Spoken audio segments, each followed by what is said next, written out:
Behind the Roar, the official podcast of West Tigers.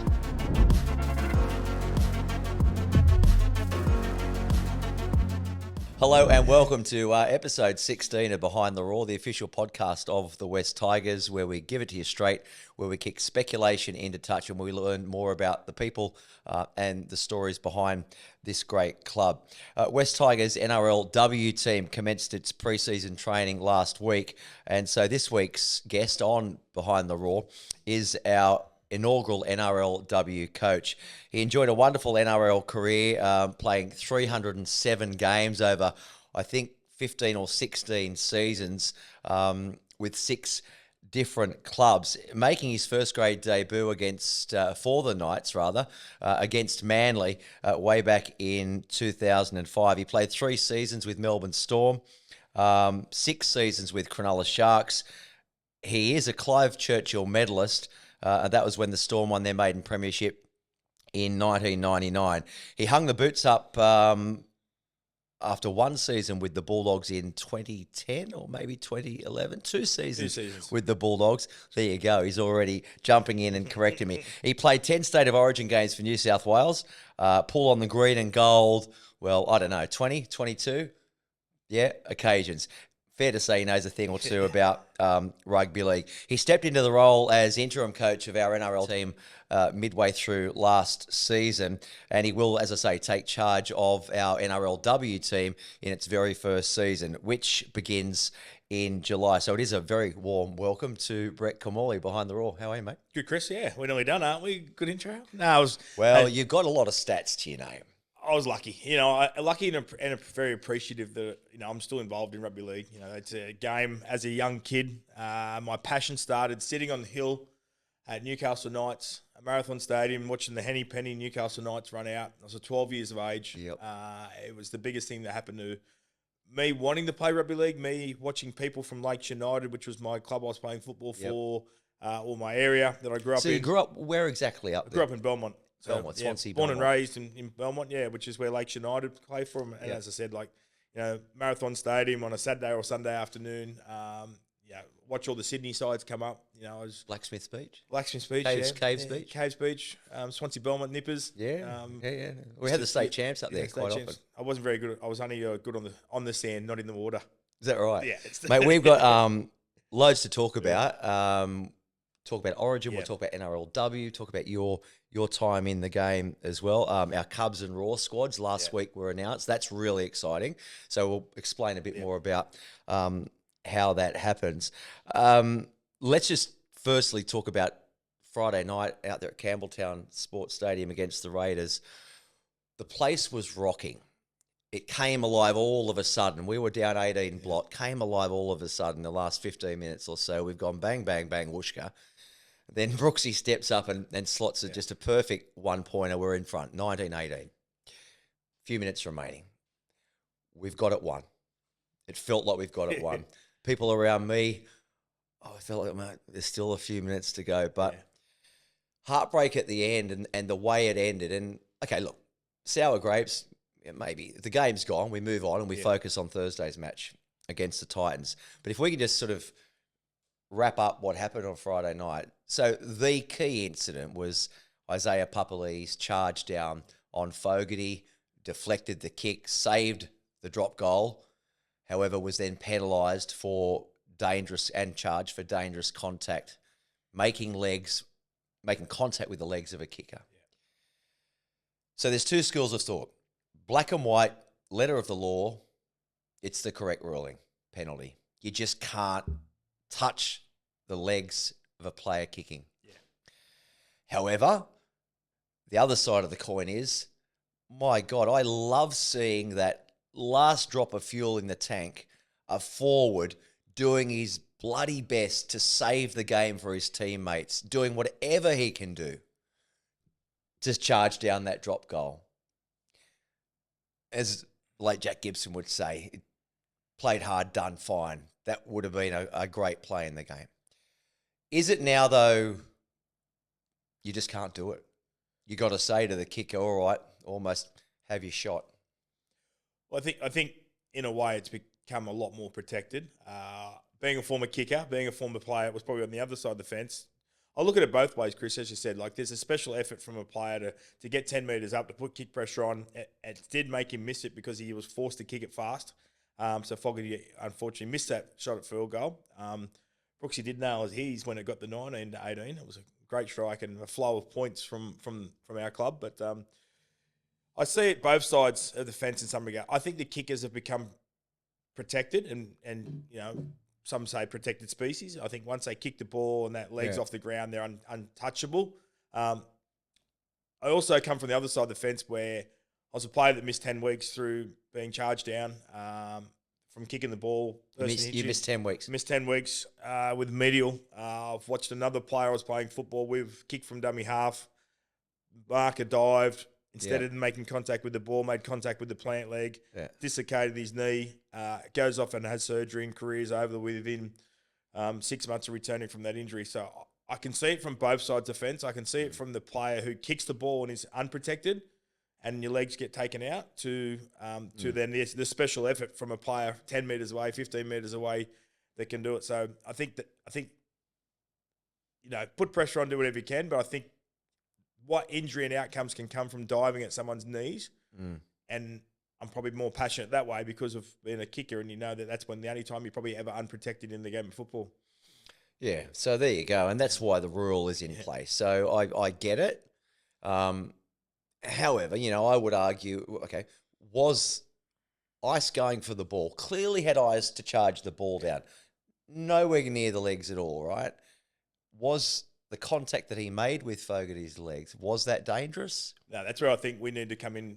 I won't say it's common sense we've got to do, because it comes back down to interpretation from every person that sits in the bunker and makes those decisions. Well, once it gets down to interpretation, then you are going to have different opinions. Yeah, that's right. Unless we have the same person doing that job every week. But barely made contact with the lower side of his leg. As you said, it come from trying to charge a kick down, the kick you gone, put him in minimal danger or no danger.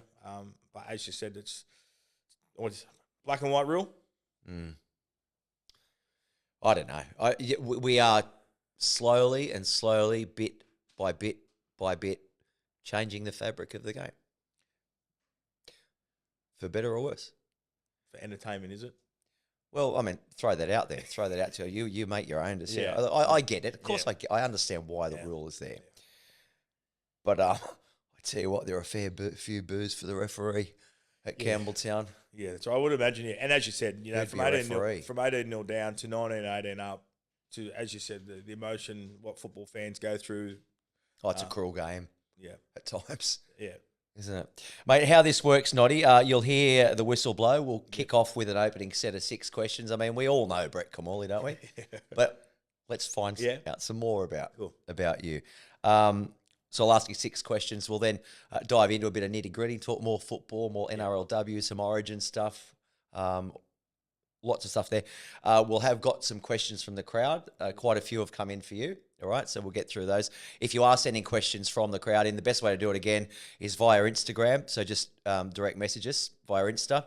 And also, I'll talking about socials as well. Be sure to click on the bell icon, and then you'll get all notifications, so you'll never, ever not know when the next episode of Behind the Raw is on. At the back end with see the clock up there? Yep. The old clock? Game board. Yeah, about 5 to go. Game pressure. With about 5 to go. We'll rattle on with your favourite 5, okay? And then we'll call it job done. Cool. All right. Well, let's launch into the opening set of 6, Noddy. There is the whistle. Yep, it's blown by referee David Manson. Yeah, it is your NRL debut, playing for the Knights against Manly at Marathon Stadium. You come off the bench. Your halves are Andrew Johns and Matthew Johns. And your captain is Paul, the Chief Harrigan. Tell us about your debut. Do you remember much about it? What did it mean for you as that little kid who watched them as a 12-year-old to play NRL? Yeah, it was amazing. As you said, you know, I'd played sort of, missed Harold Matthews for the Newcastle Knights, wasn't selected, made under 17s, was lucky enough to win a scholarship, which allowed me to go and train on a Friday night with first grade. So it was back in the old days, they used night training sessions, not day training sessions, but yeah, so I got to be around those people a little bit. And as you said, Paul Harrigan was someone that comes from Lakes United. Someone as a kid, I was ball boy. My brother and my dad coached in the local competition, and the chief come through a lot of sides. My dad was coaching, so I reckon from the age of about 5 or 6 years, I'd watch Paul Harrigan play football coming through Lakes United, carrying the bucket up the sideline with the sand, and getting out there. And then, as you said, the brutality of watching the Spud and the Chief go at each other, getting sitting there on the bench, jump off the bench, get out there and, as you said, get to play that game. I remember, I think one of the very first games I played, which potentially could have been that game. I think we got booed off the field. Well, one of the games I did play at Marathon Stadium, v Manly, whilst playing a few first grade games or coming off the bench. There's some bad experiences, but it was a Cauldron Marathon. One of my other first games I remember playing coming off the old bench bingo when you're sitting there, playing reserve grade. I basically played under 21s and reserve grade when my last year in high school, and then basically went in and played 2 years of that reserve grade where you're always in and around being on the bench because there was only 2 fresh interchanges for the NRL. So one of the worst experiences I think I remember playing, I was against the Canberra Raiders when they had all the stars. And I felt like I was 75 kilos and tried to tackle everyone. And Ricky, Laurie, Mal push away, Clydie push away, Lazo push away, Brent Todd, no one then do. Yeah, Ferner, Heverington, all those blokes. Mullins, couldn't get anywhere near him. So Walters. Yeah. Great little breeding ground. I love coming, I think Newcastle was a place where, I had to play football with my brother, watched Andrew and Matthew through those lower grades, learnt what they did, watch them at training, pick up little habits, wanted to be competitive. And I had some really good coaches. I had Robert Finch as a coach. Robert Chew was a former Knights captain. I think he was a CEO up there, or board member at one stage. And Peter Sharp. So I had some really good lower grade coaches, and we won a reserve grade premiership there at the Knights, and sort of started a bit of that journey. What about that, eh? So you end up playing with your childhood idols there on your debut. Yeah. Tell us a bit more about your junior footy, not? Like, when did you start playing? Were you clearly a very good player from a young age? Played soccer when I was younger. Brother and I both played soccer when we were kids. Through injuries through dad, obviously playing country rugby league, and so I played a couple of years of soccer. My brother come home from primary school. So did Brooksy, I think. Brooksy said he played soccer. Johnny Bateman played soccer. So my brother come home from primary school needing a note signed to play a grand final of a schoolboys knockout at night, and that was sort of the first introduction to, can we play rugby league, and are we allowed to play rugby league? So 2 years of soccer. I played for Valentine Elibarna Juniors, which is the sub-junior club in the Lakes or Lake Macquarie area, then went off and played 16s for the Lakes, first year of 18s for Lakes, and then lucky enough to be graded. So, pretty lucky. As I said, I played all 12s, 13s, 14s for the Newcastle, and obviously the first opportunity to play for the Newcastle Knights was in that Harold Matthews team, which was under what back then? Under 15s. Yes. Under 15s. Yeah. Wasn't selected to make the squad, so... Do you know, I think way back before your time, so in my time, I reckon it was under 14s, Harold Matts. Yeah. Or even 13s. Now it's changed. I probably like what it is now. But yeah, that was sort of the introduction. Well, now they got beards. So yeah, it was it was funny going to school on a Monday after playing footy on a weekend and being around some first graders or being on the bus and all that type of stuff. And teachers asking you for autographs. Yeah, so it was good. It was great. Great little area to grow up in. Tell us a bit more about your family then, your dad. So his roots Tamworth? Yeah, Newcastle and Tamworth. So played for Lakes United and West Newcastle. Played for played for Country. And obviously played centre. They talked about him, being a very good defensive centre.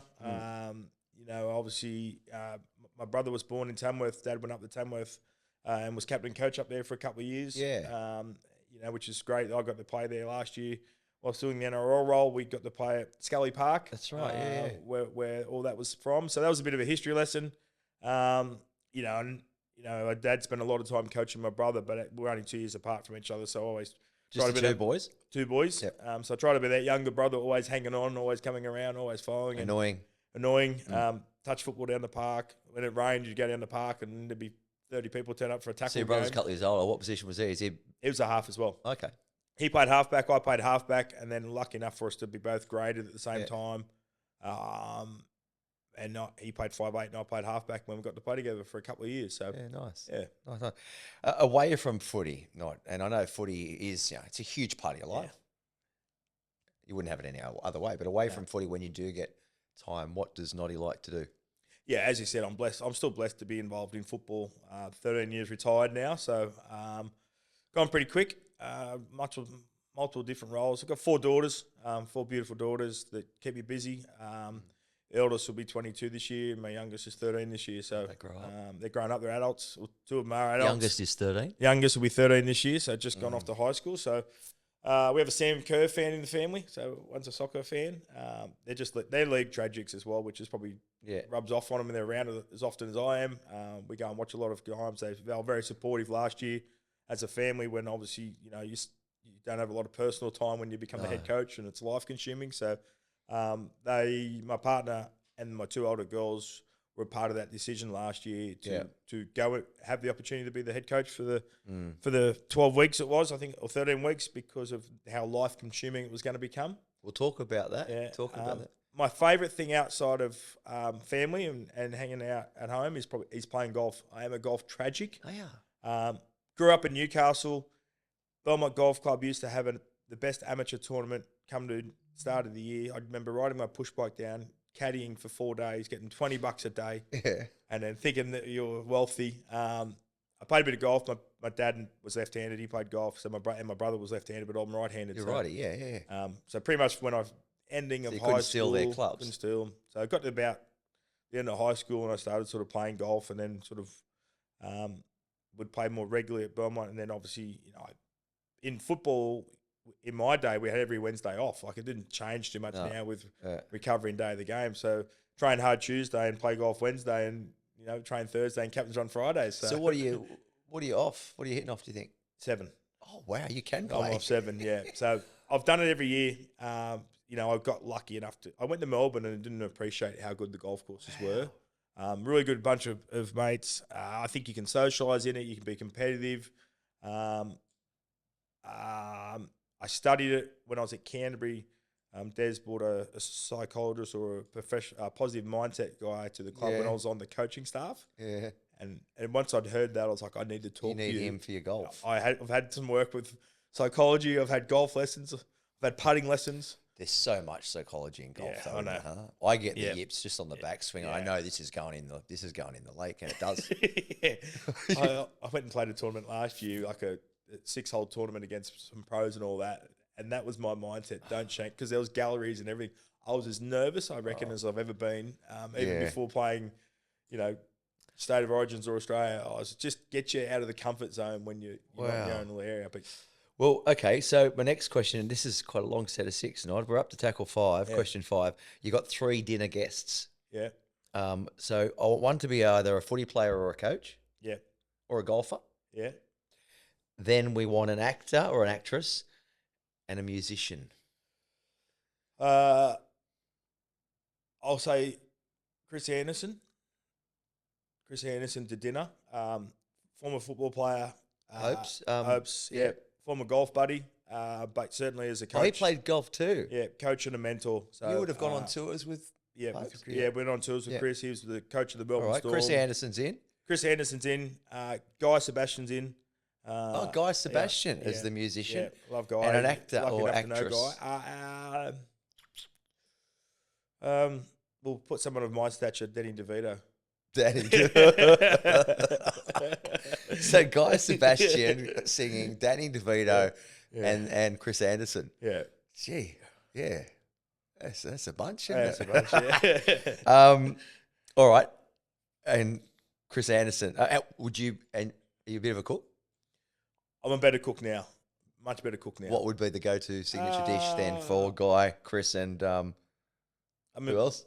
Danny. Yeah, I don't know. We'll do. Why don't you come over and cook for us then? You can be our chef. I'm happy. I'll A come couple over. of bottles of wine. Yeah. We'll have some No, beers. good as and go. you I can cook.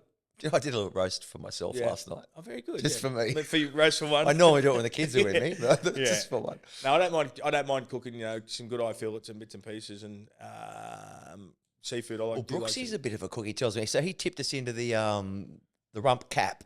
the what? Rump cap. It's a cut of meat. Yeah. But yeah. Try it out. Try it. He likes I might have he's to doing a check lot of TikTok I'll stuff. have to chat to him, or I might have to watch it. Is he cooking on TikTok? He's learning a lot of cooking on TikTok. So actually, he gave me a tip last week about roast potatoes. We were going to have a potato off. Yeah. Well, that roast I did last night, I peeled the potatoes the night before. Yeah. Sad this is, isn't it? You can tell I'm single, can't you? I peeled the potatoes and put them in the fridge like Brooksy said. Yeah. How were they? Put them in last night. Boom. Sizzle, hot oil, very good baked potatoes. Did you give yourself like a pat on the I'm gonna back and a tell, 10 out of no, 10? I'm gonna tell Brooksy today. Player of the match, Chris Warren. Player of the match, In my own spud of the house. match, roast potato number one. Hey, little things in life. Yeah. Right, who had the greatest influence on your career? I think my father definitely. You know, as I said, my brother and I were always in and around football. Dad would come home from either walking greyhounds in the afternoon, which we had as kids, to being He was a trainer, was he? He was a trainer, yeah, to be coal miner. So he'd always take us down to the park.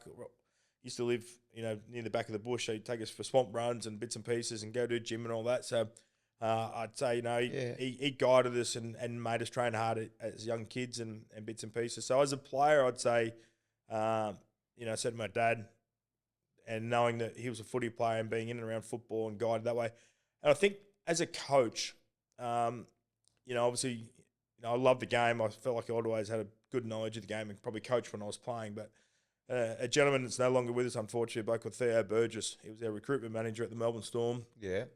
He's been was a recruitment manager for a long, long time.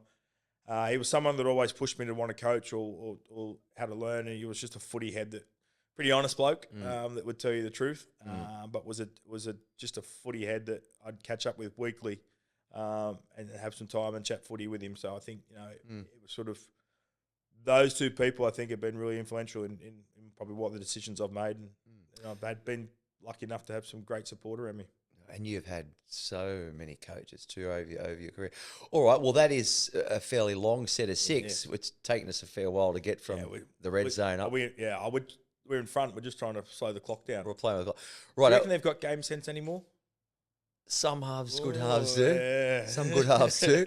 Let's. That's the end of the set of six. Let's dive into some of the key issues. Yeah. The nitty gritty. Bryden's lawyers are the lawyers you know and trust. If you require legal representation, then why look anywhere else? Call Bryden's lawyers on 1800 848 848. Bryden's lawyers, we do support you in your time of need. Just talking about, again, last Friday they lost it to the Raiders, heartbreaking loss. Brooksy and Wakey really seem to be, and Brooksy's playing some great footy at the moment, but both of them seem to be sort of freed up and playing with a lot more confidence. That's right, yeah. And as you said, the decision the club made to bring Benji and Tim and Robbie back, and Dave Ferner, obviously not part of that 05 sort of club, but play a bit more footy, minimal, I think, minimalising what was probably overcoached in a period of time. The game's fast, play off the back of a quick play of the ball, be really skillful. We saw, being around here, you get to see a lot of that training habits in the off-season. And then, as you said, I think they've got a good combination going. It's taken time, right? And it has taken time for those combinations to gel and learning more about how Appy plays. Yeah, that's right. And Jareem has added a bit of an extra dynamic as well. That's right, yeah. And I think, you've got to play with people for a fair period of time. Obviously there's going to be, inconsistency from young kids as well, Yeah. Brennan's, I think that they say you've got to roughly play about 50 to 100 games before you can have consistent form and understand it. So, I think I feel a bit sorry for Brooksy. He's probably the most criticised person in the game. He does some good things, doesn't get a pat on the back, does bad things, and certainly it's always his fault. So He had a great game and great game. He's obviously a very resilient human being. He's enjoying playing football. He's playing a good style of football. and again, smile on his face. Put a smile on his face. Yeah. The game can sometimes, I think Wear you down and make you not want to make a mistake and not go out there and play. But I think, as you said at the moment, it looks like he's in a good space and he's enjoying football and and that way then he's starting to express and show us his skills. That field goal was flushed. Oh, mate. Yeah. Under all sorts of pressure. Boom. Yeah. That's it. Yeah. Do it in my sleep. Yeah. Yeah. No, he's he's quite a talent, and it's good to see. He's got a smile on his face and a spring in his step. Mate, coaching seemed like a natural step for you post retirement. You were an assistant coach at the Dogs after you retired there. Yeah. Then you worked alongside David Furness That's down right, in yeah. Canberra, which I'd totally forgotten about that until I started doing all my research. Yeah. So you worked alongside Fernsey at Canberra for a couple of seasons. When did you sort of find yourself gravitating towards coaching? Was it as your retirement as a player approached? No, I think as you said, I probably loved understanding game plans, loved understanding what decisions certain people do. Probably as a half, you coach a lot on the field, and then as you said, like I played with a lot of different coaches, and they've all done it in different ways. Played under Wayne, Ricky, Bellamy. There's a few names. A couple of good ones there. Gus. I nearly went with our coach once or twice in the past as well. But no, I think obviously on the verge of going into retirement. I was thinking about what life is after football. Yeah. I was lucky enough to probably get two great opportunities when I did retire. One was to go and work in the media. Yep. So I was lucky enough to be presented an opportunity to go and work and call games for Fox Sports, and then You enjoy that? Because you were calling for Fox for quite a while. Yeah, You're calling doing for work Fox. with SCN. You're doing work with Channel 7. and then obviously got the opportunity to be the Harbs coach at Canterbury for the whole club and a bit of an ambassador. So it was a bit of an introduction. Des Hasler come in 2012, and that was eye-opening to learn off a premiership coach, and then it probably convinced me a bit more that I wanted to stay in the game. With Canberra Raiders, as you said, as the NRL defensive coach. So that was different to be as an attacking player to then go and think about how to be a defensive coach. So it was really, really good eye-opening. I worked with Dave for a period of time, which was outstanding. Got to learn a lot from from a career coach, I say. Yeah. Someone who had played. I played Test football with Dave actually, so went on a tour with him. And What was Fernsey like to tour with? we can't say that. When they say what goes on tour stays on tour.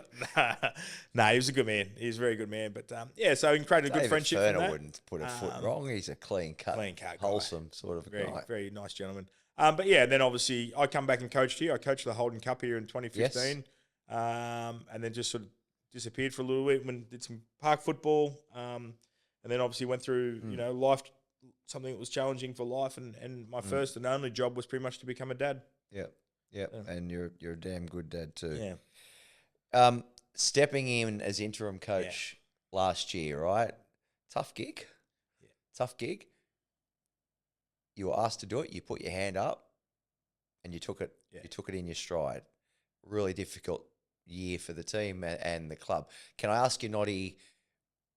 Was it what you expected it would be, and what would you have taken out of that? What have you taken out of that you think will now help you in your current role as head coach of the NRLW? Yeah, it was certainly difficult. I'd sort of disappeared from football, started 2017, and then so 2 years ago, about 2 years from now, Matt Betsy and I both decided to apply for a Pathways role, and we both were employed by the club. And then obviously I did a little bit of work with them over the summer, but it wasn't in and around it every day. So I was trying to remember things from, I was coaching our Harvey Norman women's side last year at that time and was approached. So I understand what my beliefs are and how I coach and what you do and style of football. But, then to be asked, as you said, to do, step down from all other roles and take over as the NRL head coach in my mind, it was an opportunity that was too good to say no. It was something I've always wanted to do. I think you take it on and learn and do the best you can at it. I was trying to remember a lot of things I'd learned from all my journey through that coaching, what happens and how you do stuff. So I learned a lot. It was difficult. It was challenging. Probably broke me a bit at the end. I think after the last round, it was, just emotionally draining. And obviously, probably wasn't as successful as I thought we'd like to be. I thought we had a chance to win out of probably five or six games. We obviously had the great success against the Broncos, but thought we should have beat Para. We had Para and Penrith, two back-to-back games we had that we were a chance and we were leading in both of them to win. Obviously, the Cowboys was the drama after full time. The Dragons probably should have been another victory. Potentially Newcastle at Campbelltown should have been another victory. That was learning curves about how close you are in a game, but also the thing that happens and matters is the result at 80-minute mark. So, and two really, really bad performances against the Warriors when they returned home and against the Sydney Roosters. So Yeah. I got to learn it and see it all pretty quickly in a small time frame. So I think what I've taken away from Better it, for the experience. much better for the experience. I think relationships is really important with your players. Getting their trust, getting to know how they operate and what they do. Having a style of football, so having a bit of a DNA that you stand for. So players know style of footy, what's expected, individually get better, get them connected to a group and work. Got to work bloody hard. And in the end, you hope you get a bit of luck as well. So, yeah, I think I'd love to go back to it, but I'm not in a rush to go back to it. So I'm happy to do more apprenticeship and more learning. And being our inaugural coach, we had a camp on the weekend actually, which is really good for us all to come together and learn some things and understand that you're playing professional rugby league now, not park football anymore. Yeah. But I spoke to the girls about how much of a history I've got with the similar thing, which I get to take over as our coach, our inaugural coach, which is something that Chris Anderson did effectively a part of the Melbourne Storm, and I was a player at part of the Melbourne Storm. So, I understand what an inaugural team looks like, how it can be history defining, how it can change your life, and share that with all our players on the weekend. So, I think it's really important that you're open and honest. Well, there's only ever one first ever Yeah. season, right? Yeah. And your name will be the head coach. And these ladies that you've assembled, there's 28 of them all up now with the 4 development players, right? 24 on the roster, the top 24 squad. So you went away for the weekend. A few clubs did that at the weekend. Was yours undercover? It's top secret? Because I know the Dragons went bush somewhere, and I was talking to Jamie Soward, their coach, on the weekend. Wouldn't reveal the location. No, I'm happy to say that we went into camp together. We did Get me out of here. I'm a celebrity. Induction day. Lots of information. Obviously, everyone. It was all good then. So last week was week 1 Yeah. of your pre-season training. What did that week look like then? Yeah, we trained Monday, Tuesday, Friday, and went into camp Because Saturday. most of them all got jobs, right? Yes, that's right. 4 p.m. to 8 p.m. is our training time. So obviously, you get to be planned, and they come here in the afternoon and train. I wanted them to watch Origin. A lot of the girls went to the Origin on Thursday out at Combank. Obviously, we had 2 of our ladies playing in Kezia and Salah playing for the Blues, but I wanted them to watch Origin. It's a showpiece event for rugby league players, I think. And I think obviously, there's certain reasons why we wanted them to watch it on what we believe in themes of our week. So it was good. Yeah, so it was great. So effectively, we'll train 4 days a week. Hopefully having a trial about week 5 of the off season, 7-week off season, and 9-round competition. So here at the Centre of Excellence, we got the big kitchen and all the facilities. So I imagine that 4-hour block, you can do a whole lot of stuff, right? You can do field, you can do gym, you can do dinner, you can do meetings. Family day on Saturday, so we'll bring in all the families. Train here on Saturday. They can watch us train and be a part of it. And as you said, then get to know each other. And you've been around with football a long time. I think good people, people that get on well, people that know each other, camaraderie, friendship. I think that has an input into what happens on a Got to, because you're in each other's pockets. You've got to get on, haven't you? Yeah. So Kezia, you mentioned Kezia Apps. She started out there today, actually, in the community department. Just had a quick chat to her. She's going to jump on the podcast in the coming weeks. Sarah Togatuki, so they both played New South Wales Women's Origin. You've got other girls in there, Bo Tilvetti Welsh, Rakia Horn.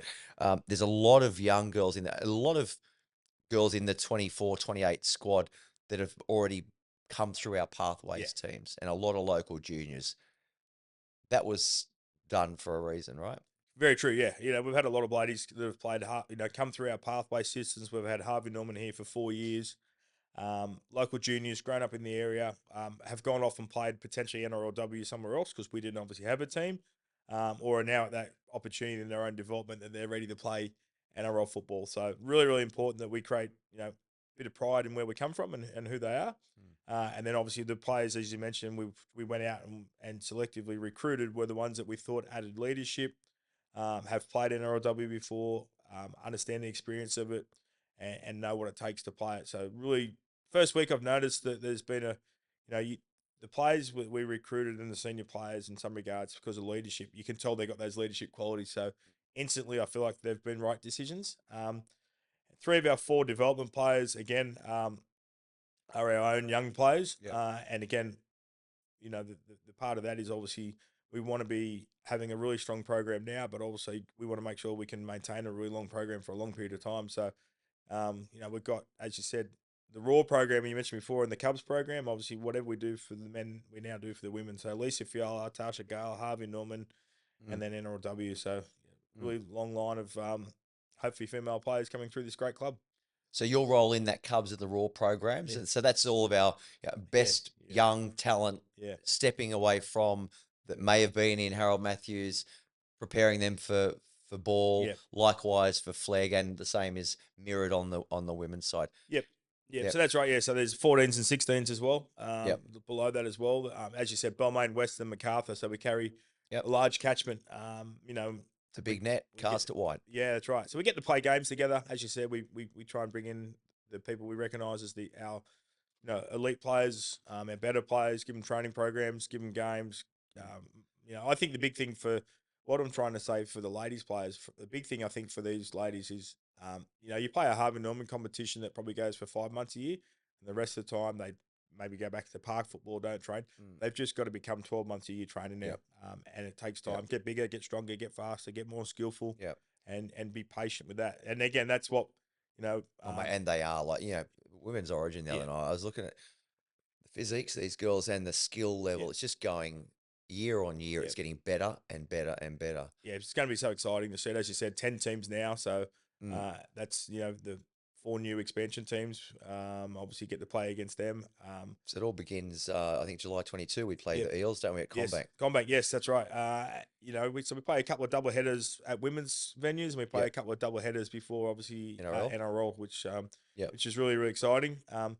My role overseeing all these Cubs programs and my role here at the club outside of our NRLW coach is Pathways Coaching Manager. So I assist all our junior coaches.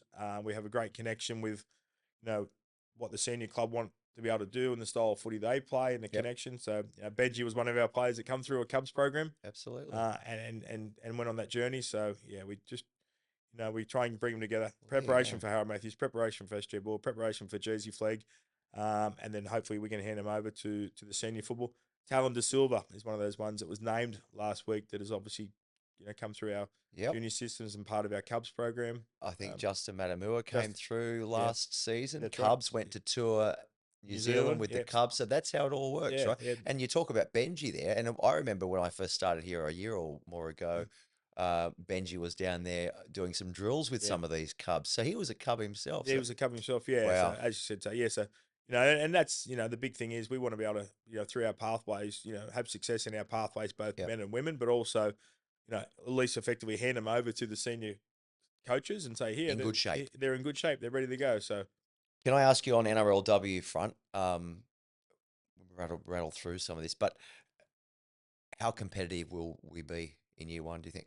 I'd like to think we will be very competitive. Yeah, obviously there's 4 new teams, which obviously have to start from scratch. There's 4 teams that make the semi-finals. It's a 10-team competition. I'd like to think, touch wood, that we'll train extremely hard, get well connected, get lucky with minimal injuries. Yeah. I'd like to think we'll go great. I think we're not going in this competition to play poor and be the easy beats. I think we're going to certainly have a fight. As I said, we'll have a style of football. We'll like to think that we can get competitive and nice and compete and tough. And as you said, Chris, the expansion of the women's game is going through the roof.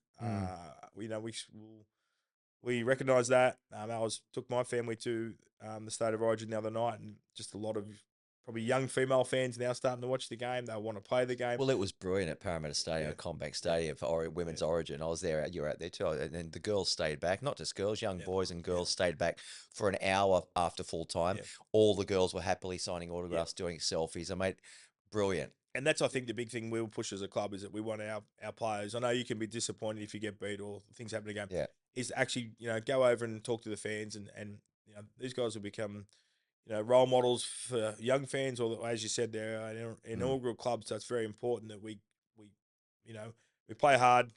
We obviously respect our fans that turn up and we're good people. Just still on Origin, Appy, just brilliant in Origin 1 for the Blues in a beaten team and did so well backing up for us. I think I read a stat or saw a stat. He did about 40 Ks last week. 40 Ks across both camps. How are you back? Did you ever have to back up? Yes, yeah, occasionally, yeah. 48-hour backup? Yeah, I think it was. I always thought it was better backing up early after the game. You know, Wednesday's Origin, you know, and then obviously, as you said, come back and play Friday. I think by Sunday you're pretty sore and weary by then. So he was great. You know, as you said, he was outstanding. Got to play 80 minutes, which you know he loves probably. Yeah. And I thought Liam Martin was great for New South Wales. I was lucky enough to be in Adelaide commentating from the Yeah. With SEN, give them a with plug. SEN, yeah, but good mob. the bloody Did a bit of work Queenslander. there. First 10 minutes, last 15 minutes cost us. Too good. Sounds like last week. Sounds like Friday night at Campbelltown Sports Stadium. Yeah.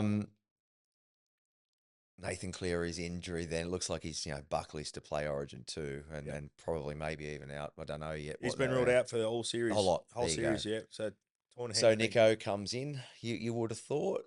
I think so, yeah. I thought Jerome Luai was one of New South Wales' better players. We lose as a combination with his halfback, but Nico Hines has been in the camp. Does that affect the Penrith contingent in any way?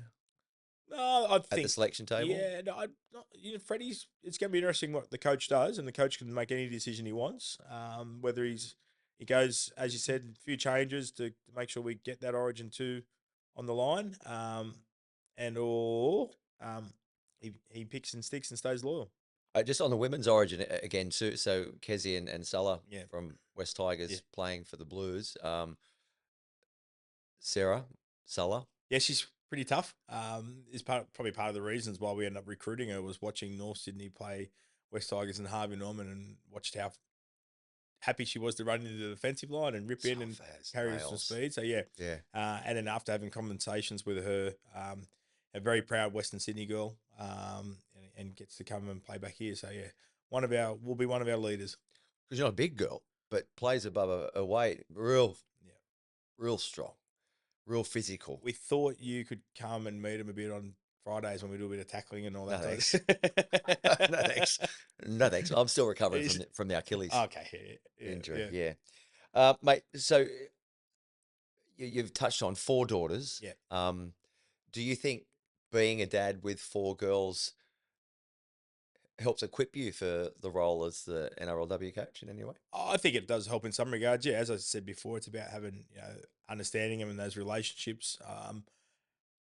Probably definitely feel that men and women, there's different ways of coaching them. It's still playing rugby league. It's still teaching the basics and all that. But yeah, I think probably a different way, not handling it, but being around a lot more. I think it hopefully helps. I like to think there's an understanding of connection. I'd like to think that, the ones I'd met last year, or as you said, we started training this week, what I've got to do is, earn their trust, create a good relationship with them, understand why we do stuff and what the outcome are we're trying to achieve. So that's a big thing I learned from probably coaching them a bit last year is they want to learn. You got to make sure that you don't change what you say continuously because they do remember what you do say.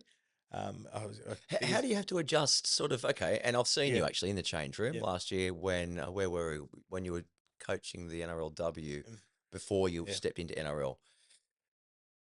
Different culture, different manners, different language, different mindset. Do you have to make some adjustments? The way you might speak to the boys would be different the way you speak to the... Yeah, I don't think I'm a yeller and a screamer too much anyway. If you got to yell and scream and carry on and swear a lot, the message is not going to go into anyone, whether it is a male program or a female program. So I think that's. But sometimes you can get a little bit colourful with language. Yeah, sometimes you can get frustrated.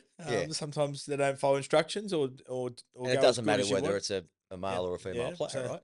Or your own daughter, you let their discipline go and you yell at them because you haven't cleaned their room for a week and all those things. So I've learned some very good lessons off different coaches and different people that I've listened to present about, and a lot of coaching, has to do with discipline, and then your yelling and screaming comes from your own probably frustration or lack of not having that discipline. Not good at discipline at home. I feel like I'm probably better with the football team, but I think I've learned different things about what to do and how to control things. So I'm looking forward to it. Again, for our role as coaches or coaching staff, everyone that's working within NRLW, we've got to create a really good environment for them. We've got to make sure it's enjoyable for them to come. They train hard. They rip into each other. They're honest with each other. If the teammates are letting each other down, then they feel like they can chip him and say, hey, it's not good enough. Mm. Mate, you've had some wonderful moments in your career, and on and off the field, but you've also, as we know, endured tragedy and heartbreak. And I can't begin to imagine how you coped Mm. when you lost your wife, Shani, and your daughter's mum, Yeah. um, to brain cancer in 2017. I don't know how you got through that. None of us probably can imagine how hard that was, and still must be hard. I imagine you're still grieving, but you found the strength to carry on. How supportive during that time and still today was the rugby league community? Very supportive. Yeah, I'm very lucky to have a really close knit group of friends. Probably, very protective as a player that you don't, not very public, and bits and pieces. So, family were very supportive. Obviously, living in Sydney, all family are in Newcastle. So we've sort of been on our own for the whole time anyway. As you said, 4 young children. My 2 older girls become adults overnight and Yeah. had to grow up, and my 2 younger ones, but the 4 of them unfortunately will never have a mother. Um, they're resilient, they're amazing, they're strong. As you said, I went through a career that was extremely successful and high, but also went through probably some of the darkest days as a footy player. So a lot of the lessons I learned with resilience and life probably happened in football. Not got me through it, but it helped me get there. Had some great people around me. We will celebrate a round very soon called Beanies for Brain Cancer. Round 18. Mark Hughes reached out. Men of League reached out. The great thing about our game is that people care about each other. They put their arm around you. As I said, my priority was to become a dad and drop everything overnight. I spent a couple of years out away from football, focusing on that. And then obviously I've been here for 2 years now, but as they've got older, as we've got life back on track, been able to go off and come back into football land, which is something that I'm looking forward to. But yeah, it was a situation that football can never prepare you for anything like that. It was extremely difficult. So I say to people, I'm in a very good place now. I've got a beautiful house in Cronulla, four daughters that have grown up a bit. I have a lovely partner now, who've been together for a little while, and obviously, we'll never ever replace their mother, but No. at least they've got someone also they can talk to. Like we've worked together in media and around the game for a while, and you're always full of energy, you're always enthusiastic, spring in your step, upbeat. And I've never even had the chat to you Yeah. about Shani, Yeah. probably, and that's my own vulnerability, or I didn't want to raise a subject that might upset you, but you've dealt with it. How long does the grieving stop? No, I don't think it ever stops. No, I think as I said, the things that my children have got to go through and what they'll never be allowed to have is always unfair. Um, I think I try and appreciate the good times. I'm probably a more open person. I try to have more fun. I try and live each day. Probably express my words a bit better. Share some emotions a bit better. And not that you change, but I don't know. I look at life a lot Differently. and then obviously I was supported by a partner. I was a dad for 4 children, but my job was to go out and play football, do pickups and drop offs effectively, and they had a mum that stayed at home and supported and did all that running around. I was always a home family person. I didn't go out a lot, and in bits and pieces. Which I think a lot of the connection comes from when I needed help. A few mums or partners of my friends, you're able to go and have conversations with them. So, Mm. I think It's when you're in places like that, mates and community, yeah, and I this yeah, community is so yeah, important. that's right, yeah, and I think even though I was involved with West Illawarra at that time, and even that football club and that community, their support. So I think the game gives you meet so many great people and good people in the game, different relationships, create trust, work for organisations. As you said, like, Matt Callender was going through, his family was going through exactly the same thing at the same time, which is why this Beanies for Brain Cancer round has started. They'll hopefully one day find a cure for it, and less people have to go through the disaster that people have gone through. The markhughesfoundation.com.au, you want to learn or want to support, you can make donations, because June is Beanie Month as well. So you might even have your own beanie event. Do whatever you can to support it. If you were to give a bit of advice, if there's anyone who has suffered a loss like you have, that is grieving, what would one bit of advice be, do you reckon? Yeah, I don't know. It'd be hard to say one piece of advice. I probably bottled a lot of things up and never went and spoke about it as well. So that's probably the male type of things where Talk we're too about it. proud and do Talk all about that. it. So I certainly think talking about it, even though I'm saying that, but probably I'm not going to go out and do it. But I have spoken about it to some levels. But yeah, the reason why I had to basically continue to move forward and wake up, I had to try and again be a leader for our family, and by me going, made a decision to go back to work reasonably quick, but I had to make a decision to go back to work reasonably quick so my kids would go back to school, and they'd try and feel like that there is Get some normality back, So that was one of the big decisions I made very quickly. That was a decision I made to go back to work, and I'm happy to share my emotions, be vulnerable. Yeah. And which when you're a player, you're so closed book, you don't show any emotion, you don't tell people how you feel. You've got cliche And you're answers. built to be you're straight tough, back- aren't you? You're yeah, built to be yeah, resilient. You're built to be yeah. tough, Not meant to show that you're broken. So, So I think, the lessons that I've learned, probably, different ways of handling it. I don't know whether you either get it right or wrong too often, but, as I said, like, I've got good people around me now, lucky to have a great role, a great family, and, and hopefully that nothing bad ever happens again. Yeah. But in the real world, probably, unfortunately, it might. Mate, you're an inspiration. Like as I said before, I can't imagine what you've been through and how you've come out the other side. But you're an example for a lot of people, mate. And as you said, I had different mates that come and rode for different reasons. Whether it was come and play this tournament just to keep your mind off it, whether it was let's try and get down 3 handicaps better by the end of summer. Just people just. Well, you've been working on your goal, so yeah, yeah, but it was a very difficult time.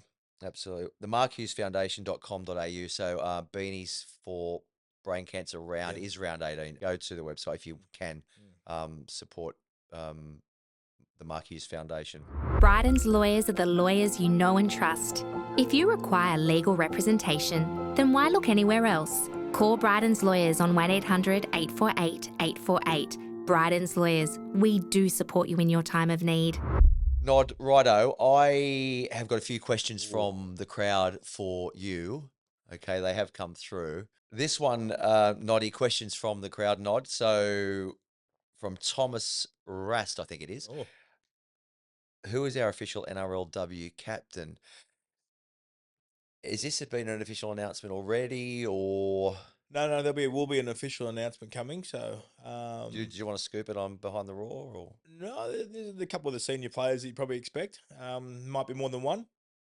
okay, Who knows? There'll be. all right, Tom. Watch this space, Thomas. Thank you So- for that question. Donna Hanley. It looks like clubs, including West Tigers, are now starting to go for female staff.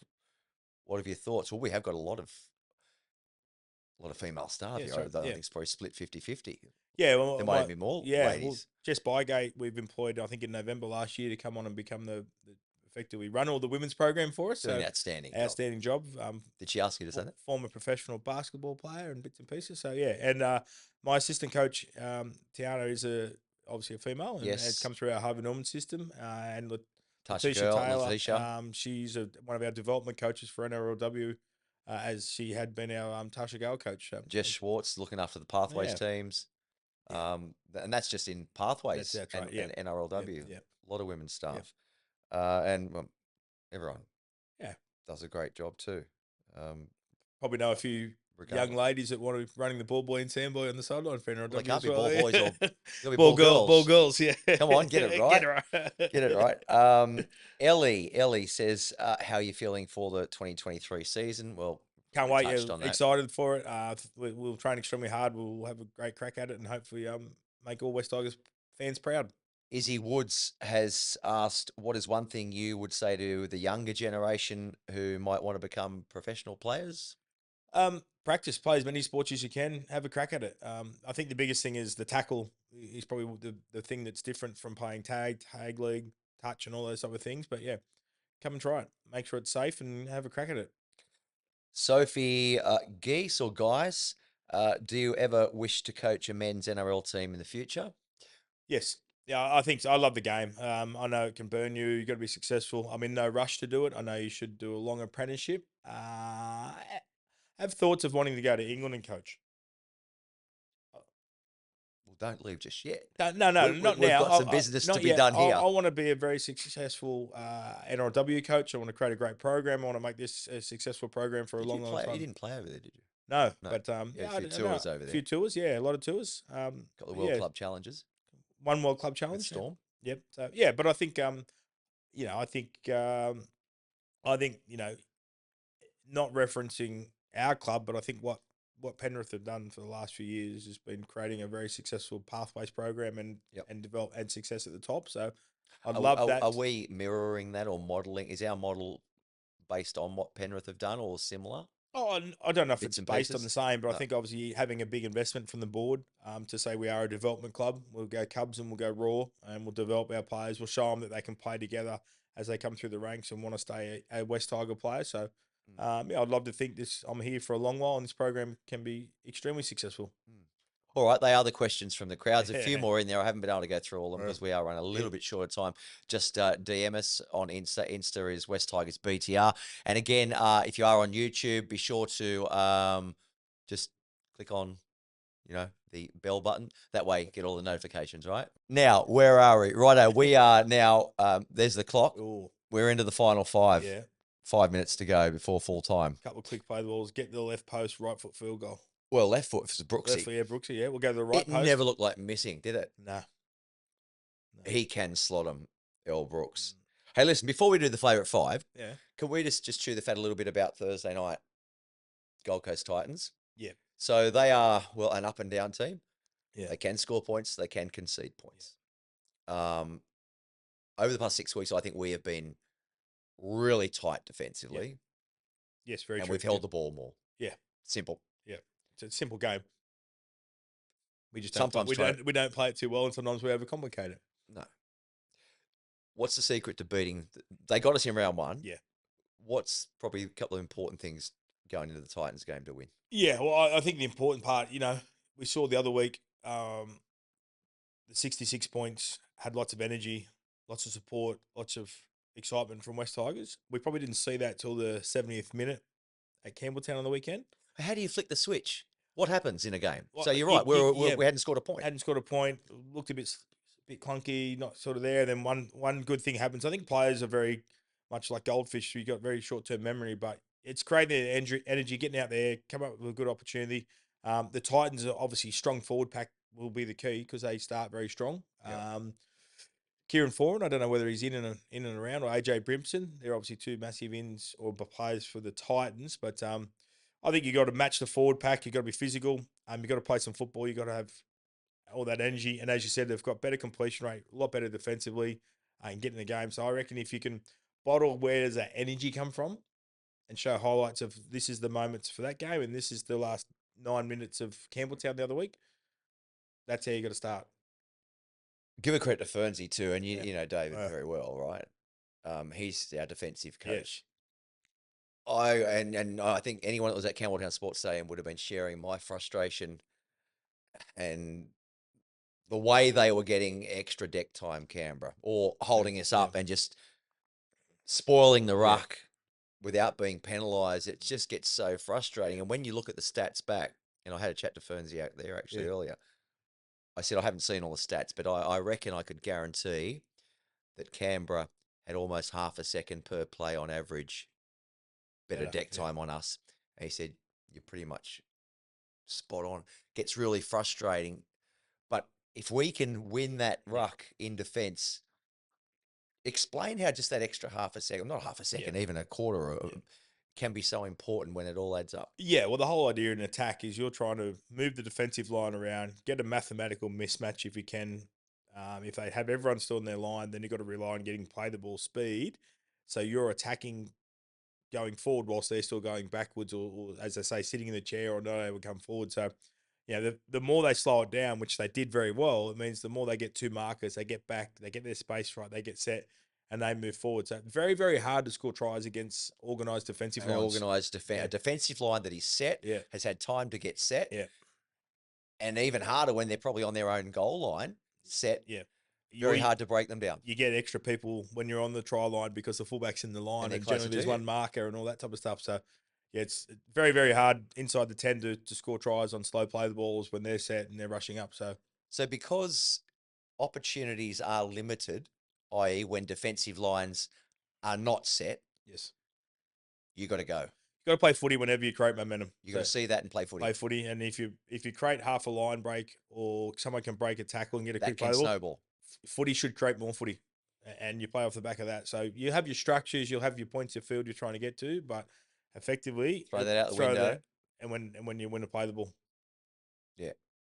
Simple game. simple game. And then Hey, kick we to should the, go to the coaching. kick to the corner. Good discipline. Don't give dumb penalties away. We should go into coaching. Oh, you are? I am a coach too. You're a coach too. Under 15s. How are they going this year? We're going okay. We're going okay. But we Because got... last year was a bit chirpy, wasn't it? No, they took us out of gold division because we were getting towed up. We lost a few players. But with our full team, we'd compete in gold. They Yeah. put us down to silver, and we're winning quite comfortably. So. But no, back to, it's not about me. Back to what my point was. My point was, it's so important winning that ruck. Yeah. Not once, not No. twice, but every tackle in every set That's right, yeah. because And it snowballs. it snowballs, and then you get frustrated because you're not able to play the balls. And then then you you drop don't- balls, and then you force a pass, and then you Where don't you have get your momentum. kick away Yeah, from, the yeah, transitions yeah, where they're collecting the ball. Yeah. Yeah. Game of inches. Simple game. Simple game. And effectively also, we did see a couple of tries come sets in a row the other day, but effectively scoring a try should come off the back of a 5, 10, 15-minute process where you're winning that field position, you're Or slowly bouncing off an upright Yeah, bouncing off. Well, they're the lucky ones, aren't they? twice. Twice. Not carrying the ball over. Luck. I'm always mindful of when it gets to semi-final and teams that score lots of tries off kicks won't score lots of tries off kicks in semi-finals or grand finals. More intensity, more urgency. Yeah. So you've got to carry the ball over to be a Interesting. good attacking side. Righto. Nodwado. There it is. There is the clock. Let's go back to that. Favorite five. As a kid, your favorite player growing up? Tugger Coleman. I was a South Sydney Oh, fan. Craig. Yeah, Were you? yeah. I was a South Sydney Hang on, fan. how does that work out? You grew up. Well, the Central. Knights coming to comp when I was 12 years of age. So you're talking about kid. Yeah. Yeah, young kid. Yeah. Craig Coleman, South Sydney, knee football. Craig Kamali, nicknamed Laurie Spooner, Roosters fan. Wow. It was on South versus Roosters in the lounge room Wow. at Come on. There you go. Your best career moment? Grand final by an absolute mile. 99. Greatest thing I achieved in my career. 99. Yeah, 1999. Down at half time, bad feeling, come back in, play some footy. Craig Smith, right wing? Right winger, tackled high by Jamie Ainscough. Ainscough. Penalty try conceded, kick in front of the goalpost, fly home on our own plane, sit in the cockpit with the captain, having a beer, medal on. How good's life? Couple of days in Melbourne for a little Wow. little party. Oh, wow. Jimmy Ainscough, he played a couple of seasons 25 with years. West Magpies. 25 years, I think it is, for the Melbourne Storm this year, and 25 years of that premiership will be next year. So Right. hopefully a good reunion again.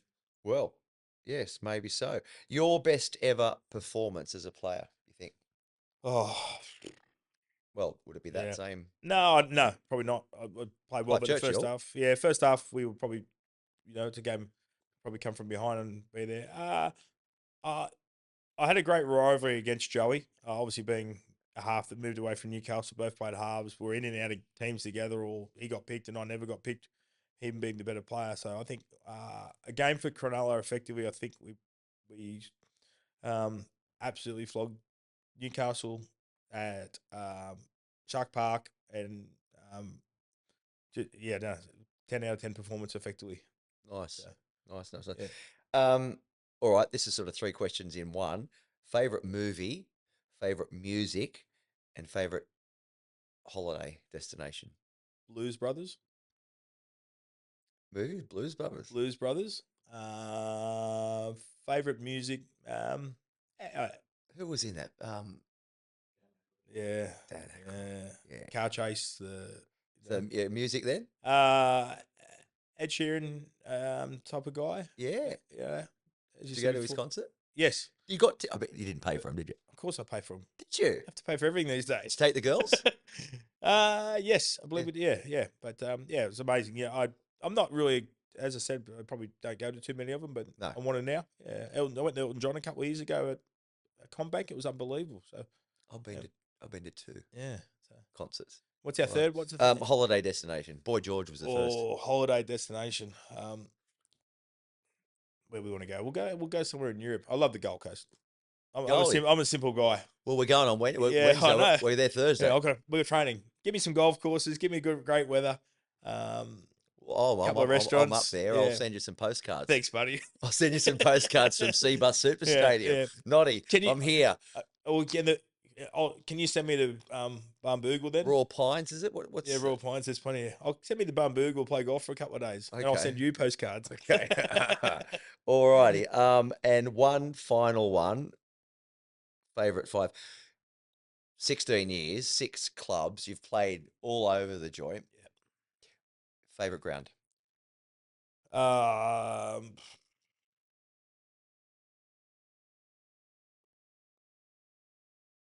Do you want some think music? Old Trafford. Really? Theatre of Dreams. When would you? Oh, you've played test Well, matches there. Test matches there. It And was, did you play your World Club Challenge? World Club, unbelievable World Cup victory. Just the aura of Yeah. the stadium. You Yeah. meet the Queen because it's a Yep. showpiece event. The history of the place. Theatre of I think Dreams. Field of Dreams. I'd say top of stadium, but people wouldn't remember it. Tottenham. No, top of stadium. Home of the Hunter Mariners, second best team in the Oh, world. there you go. There you go. There you go. The Hunter Mariners. Hunter Mariners. So, yeah. Western No, Reds lasted a bit longer, didn't yeah, they? yeah. I played in some amazing fields, like Suncorp for Origin is the best venue to go. And Where'd the Play Adelaide them. Rams play? What Yeah. was their stadium called? Adelaide, they played it. No, Hydemarsh. That's it. Nice. Nathan. Nathan, Nathan Stadium. Jason. Nod. Thanks very much for coming, mate. Love Thank you, having a sir. chat with you. Cheers, buddy. Yeah, we've covered some area. Good luck with the NRLW season.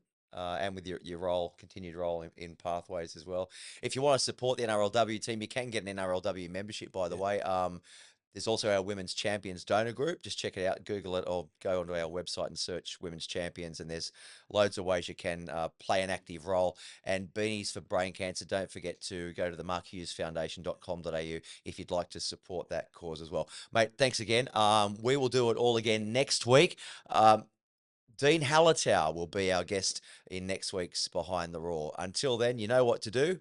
Show your stripes. Behind the Roar, the official podcast of West Tigers.